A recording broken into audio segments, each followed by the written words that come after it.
నమస్తే, welcome to our channel. నేను మిషాల్ని. ప్రకాశం జిల్లా పొదిలిలో మాజీ సీఎం జగన్మోహన్ రెడ్డి పర్యటిస్తున్నారు.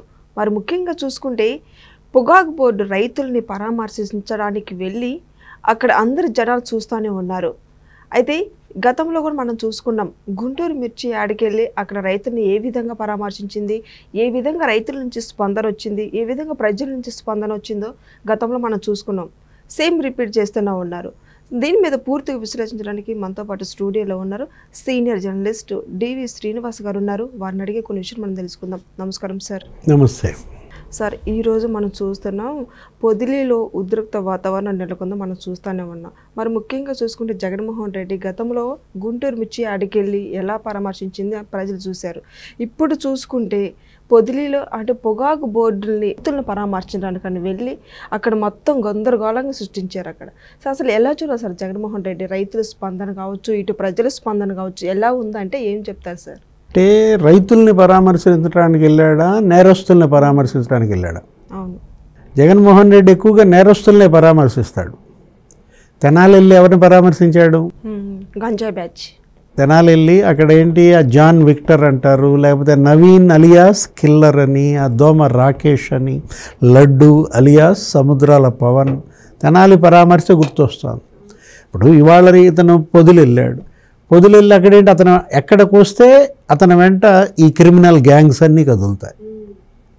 జగన్మోహన్ రెడ్డి ఒక్కడే రాడు. జగన్మోహన్ రెడ్డి వెంట గంజాయి మాఫియా, లేకపోతే red sandal mafia, rice mafia, drugs mafia, మొత్తం అన్ని బ్యాచీలని అంటేసుకుని అతను మరి యాత్ర చేస్తూ ఉంటాడు అనమాట. అంటే మాఫియా యాత్ర, ఇది మాఫియా దాడి. ఏది ఇవాళ అతను వెళ్ళింది అక్కడ పొగాకు రైతుల పరామర్శ కాదు, వాళ్ళలో ధైర్యం నింపడానికి కాదు. అక్కడికి వెళ్ళింది ఏంటి, ఆ మహిళల పైన దాడి చేయించడానికి. ఇప్పుడు అక్కడికి వెళ్ళింది ఎందుకు, ఆ పొగాకు అవన్నీ బేల్స్ తొక్కేయడానికి. అరే అది పొగాకు, అది నోట్లో పెట్టుకుని వాళ్ళు స్మోక్ చేసేది, దాన్ని మీరు కాళ్ళతో తొక్కుతారా? ఇప్పుడు చుట్టలో సిగరెట్లో అదేంటి నోట్లో పెట్టుకుని వాళ్ళు ఎంజాయ్ చేస్తూ ఉంటారు. అట్లాంటి పొగాకు ఆ బేళ్ళ మీద వీళ్ళు పాదాలతో అసలు అటు ఇటు దూకటం, తొక్కడం, సేమ్ అదే పని మిర్చి యార్డ్. ఇప్పుడు ఇక్కడ బేళ్ళు ఉన్నాయా, ఎత్తుపోయారా? అదే చూడాలి సార్. ఇప్పుడు ఇవాళ మరి బయటకు వస్తుంది రాత్రికి, కానీ మనకు లెక్క తేలదు ఎన్ని బేళ్ళు అక్కడ ఉన్నాయి, ఎన్ని బేళ్ళు ఎత్తుకుపోయారు. ఎందుకంటే మొన్న చూసావు మిర్చి యార్డ్లో, ఆ రోజు గుంటూరు మిర్చి యార్డ్లో పరామర్శకని వెళ్ళాడు. ఏం చేశారు? కొన్ని పంచి బస్తాలు తీసుకెళ్ళిపోయారు. అంటే అటు దొంగలు, ఇటు రౌడీలు, ఇటు గుండాలు, దొంగ వెడలే దోపిడీక. ఇప్పుడు గతంలో ఏదో పాట, అది ఏంటి, రాజు వెడలే రభసకు రవితేజములరయగా ఏదో అంటారు. అట్లాగే దొంగ వెడలే దోపిడీకి ఇవాళ మాఫియాలు అలరయగా. ఏమని మనం చూడాలి, ఎలా మాట్లాడాలి? జగన్మోహన్ రెడ్డి ఇవాళ పొదిలి పర్యటన నిజంగా అతని గనక పొగాకు రైతుల మీద అతనికి ప్రేమ ఉంటే అతను ఆ జీవో ఇచ్చేవాడా? నువ్వు ఇచ్చిన జీవోయేగా. నువ్వు 6,000 కొనమని నువ్వు జీవో ఇచ్చావు. ఇవాళ ఏ ముఖం పెట్టుకుని పొగాకు రైతుల దగ్గరికి వెళ్తావు? ఇప్పుడు ఇవాళ చంద్రబాబు 12,000 పెట్టి కొనిపిస్తున్నాడు. ఎక్కడ 6,000, ఎక్కడ 12,000? 6,000కి జీవో ఇచ్చిన జగన్మోహన్ రెడ్డి ఏమో రైతు బంద, 12,000కి మరి కొనిపిస్తున్న చంద్రబాబు రైతు ద్రోహ. అతను ఏమంటున్నాడు, చంద్రబాబు పాలన రైతుల పాలిట శాపం అంట. ఎందుకు? నువ్వు పెండింగ్ పెట్టిన ధాన్యం బకాయిలు 1,650 కోట్లు వాళ్ళకి ఇచ్చినందుకు ఆయన పాలన శాపమా? ఇప్పుడు ధరల స్థిరీకరణ నిధి 3,000 కోట్లని అంటున్నాడు, పెట్టావా? 3,000 కోట్లు కాదు, 3 కోట్లు పెట్టావా? నీ హయాంలో రైతులు ఇవాళ మోసం నువ్వు చేసింది, దగ, ఏడిపించాడు, కన్నీళ్లల్లో ముంచాడు.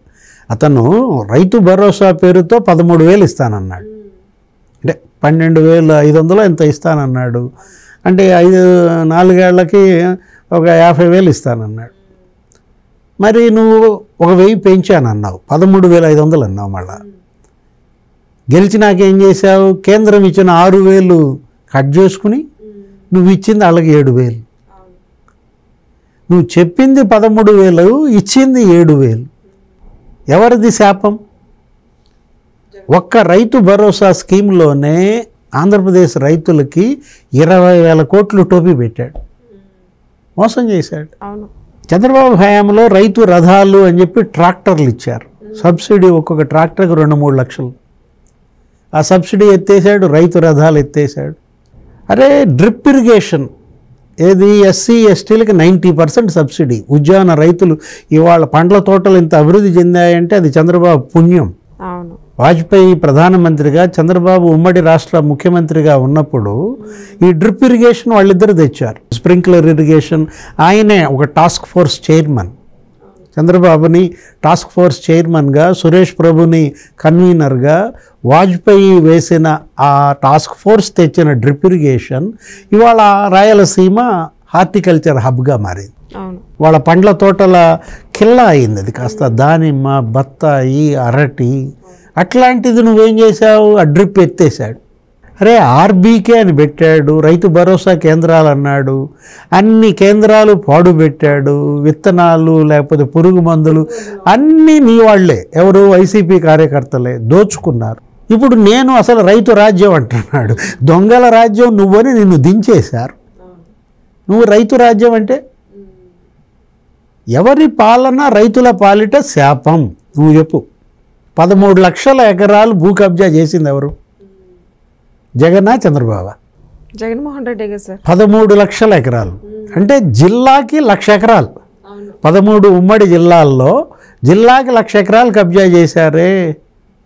పెద్దిరెడ్డి రామచంద్రారెడ్డి చిత్తూరు మొత్తం కబ్జా, లేకపోతే సజ్జల రామకృష్ణారెడ్డి కడప కబ్జా, లేకపోతే ఇక్కడ కాకాని గోవర్ధన్ రెడ్డి నెల్లూరు కబ్జా, పిన్నెల్లి రామకృష్ణారెడ్డి పల్నాడు కబ్జా.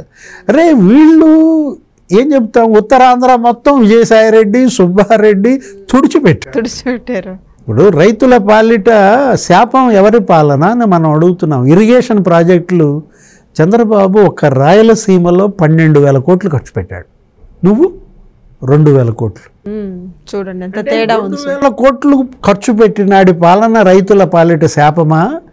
12,000 కోట్లు ఖర్చు పెట్టినాడిది శాపమా? పోలవరం పాడు పెట్టాడు జగన్మోహన్ రెడ్డి. డయాఫ్రమ్ వాల్ దెబ్బతింది, గైడ్ బండ్ కుంగిపోయింది. 3% పనులు చేశాడంటే 5 ఏళ్లలో. చంద్రబాబు మరి 5 ఏళ్లలో 70% పనులు చేశాడు. ఇప్పుడు ఈ ఒక్క సంవత్సరంలో ఇవాళ 10% పనులు జరిగాయి. Polavaram left canal. వైసీపీ వాళ్ళకి ఏం కనిపించట్లేదు కదా సార్. సంవత్సరం అవుతున్నా సార్ సంక్షేమ పథకాలు లేవని మాట్లాడటం, అందుకే మేము ప్రజల్లోకి వస్తున్నామని జగన్మోహన్ రెడ్డి వ్యాఖ్యలు, ఇట్లన్నీ అసలు ఎలా చూడాలి సార్? అసలు సంక్షేమ పథకాలు మరి ఏమీ ఇవ్వకపోతే ఈ ఒక్క సంవత్సరంలో కేవలం పింఛన్ల మీద 34,000 కోట్లు ఖర్చు పెట్టారు. 1,000 రూపాయలు పింఛన్ పెంచాడు వృద్ధులకి, ఈ ఒంటరి మహిళలకి. దివ్యాంగులకి డబల్ చేశారు పింఛన్ 6,000. తలసేమియా వ్యాధిగ్రస్తులు 15,000, 10,000. నువ్వు పింఛన్ 1,000 రూపాయలు పెంచడానికి 5 ఏళ్ళు పట్టింది. 200, 250, 250. ఎవరిది సంక్షేమ పాలన? అన్నా క్యాంటీన్లు నువ్వు మూసేసావు. ఆయన ఇప్పుడు తెరిపించాడా లేదా? ఆయన ఇప్పుడు ఏంటి? ఇప్పుడు 15 రూపాయలు పొద్దున బ్రేక్ఫాస్ట్, లంచ్, మళ్ళా నైట్ డిన్నర్, 3 5లు 15 రూపాయలు పొట్ట నింపుతున్నారు. 203 అన్నా క్యాంటీన్లు తెరిపించాడు కాబట్టి ఆయన పాలన పేదల పాలిట శాపమా? మనకు అర్థం కావట్లేదు. జగన్మోహన్ రెడ్డి ఇరిగేషన్ ప్రాజెక్టులు నాశనం చేశాడు. పోలవరంలో నువ్వు 12,500 కోట్లు చంద్రబాబు తెచ్చాడు, నువ్వెందుకు తేలా?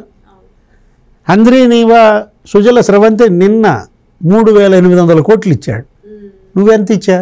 5 ఏళ్లలో గెలిపించావా? 3,800 కోట్లు. ఒక్క సంవత్సరం ఇప్పుడు 3,800 కోట్లు ఇచ్చాడు. గాలేరు నగరి 1,000 కోట్లు ఇచ్చాడు. 5 ఏళ్లలో నువ్వు గాలేరు నగరి మీద 1,000 కోట్లు ఖర్చు పెట్టావా? అంటే నువ్వు 5 ఏళ్లలో ఇచ్చిన దానికన్నా ఈయన ఈ ఒక్క ఏడాది రెట్టింపు ఇచ్చిన పరిస్థితుల్లో అటు అభివృద్ధి ఇటు సంక్షేమం.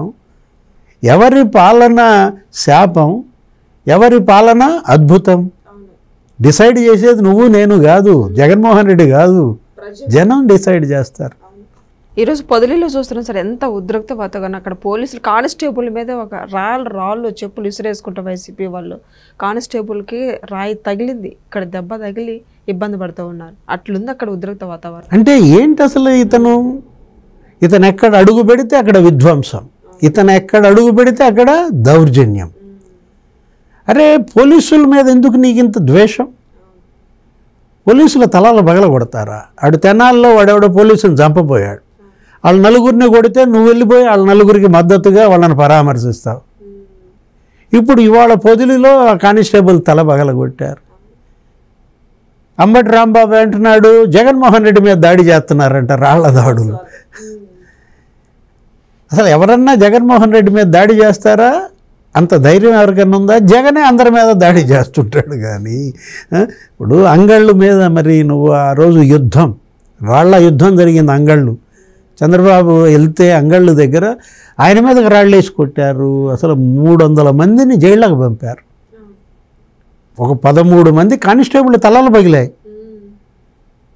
అసలు ఆయన తిరగనిచ్చారా చంద్రబాబుని ఎక్కడన్నా? జగ్గైపేటలో రాళ్ల దాడి, నందిగామలో రాళ్ల దాడిలో ఆయన సెక్యూరిటీ ఆఫీసర్ మధు తల పగిలింది. ఎర్రగొండపాలెంలో అయితే ఆదిమూలం సురేష్ చొక్కా ఇప్పి మరీ రాళ్ల దాడి చేయించాడు. రాళ్ల దాడులు మీరు పేటెంట్ మీది, ఇవాళ ఇప్పుడు వీళ్ళది కాదు. వీళ్ళు నల్ల బెలూన్లతో మహిళలు నిరసన చెప్తున్నారు, క్షమాపణ చెప్పమన్నారు, గో బ్యాక్ జగన్ అన్నారు. భారతీ మేడం మౌనం వీడాలి, లేకపోతే ఇవాళ బ్యాన్ సాక్షి. ఏమన్నా వాళ్ళు పెట్టిన ప్లే కార్డ్స్లో ఏమన్నా తప్పులు ఏమున్నాయి? ఒక్క మాట, మాది పొరపాటు అయింది, ఇవి ఇలా ఇంకా ఎప్పుడు జరగకుండా జాగ్రత్త తీసుకుంటాం, వాళ్ళని కఠినంగా శిక్షిస్తాం, అతన్ని ఇంకా మా డిబేట్లకి పిలవం, ఇతన్ని ఉద్యోగం నుంచి తొలగిస్తున్నామని ఏమైంది అందుట్లో చెబితే ఏమంటే తప్పు చేయటం తప్పు కాదు, ఆ తప్పుని దిద్దుకోకపోవడం తప్పు. ఆ తప్పుని దిద్దుకోకపోవడం ఇంకా పెద్ద తప్పు అన్నమాట. అంటే తప్పుల మీద తప్పులు చేస్తున్నాడు జగన్మోహన్ రెడ్డి. అతను తల్లి మీద కేసేశాడు, చెల్లెళ్ళ ఆస్తి తిన్నాడు, ఇంకా ఇతను వాళ్ళ అక్క చెల్లెళ్ళ మీద దాడులు. నీ కుటుంబంలో మహిళలకు రక్షణ లేదు, ఇవాళ రాష్ట్రంలో మహిళలకి రక్షణ లేదు జగన్మోహన్ రెడ్డి వల్ల. అంటే ఇవాళ సామాజిక బహిష్కరణ జరగాలి. జగన్మోహన్ రెడ్డిని ఇవాళ రాష్ట్ర బహిష్కరణ చేయాలి. ఆయన బహిష్కరించుకున్నాడు. ఆయన 5 రోజులు అక్కడే ఉంటున్నాడు, అక్కడ యలహంకలో కర్ణాటకలో. ఇంకా 2 రోజులు ఇక్కడికి వచ్చి వెళ్తున్నాడు. ఆ 2 రోజులు కూడా రాకుండా అక్కడికే ఉన్నాడు అనుకో, సేఫ్. ఆంధ్రప్రదేశ్ సేఫ్. ఎప్పుడు సేఫ్ ఆంధ్రప్రదేశ్? జగన్ కర్ణాటకకే పరిమితం అయితే ఆంధ్రప్రదేశ్ సేఫ్ అన్నమాట. Okay, thank you sir.